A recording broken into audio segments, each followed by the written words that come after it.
ಶಾರದ ವಿಘ್ನೇಶನ ದಯದಿಂದ ನೆನೆದ ಕಾರ್ಯಗಳೆಲ್ಲ ನೆರವೇರಲಿ.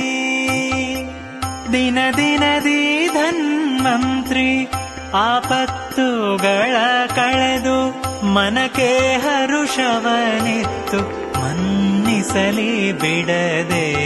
ಶ್ರೀಪತಿಯು ನಮಗೆ ಸಂಪದವಿಯಲಿ. ನಿರುತ ಸುಜ್ಞಾನವನೀವ ಮಧ್ವರಾಯ ಗುರುಗಳಾಶೀರ್ವಾದ ನಮಗಾಗಲಿ.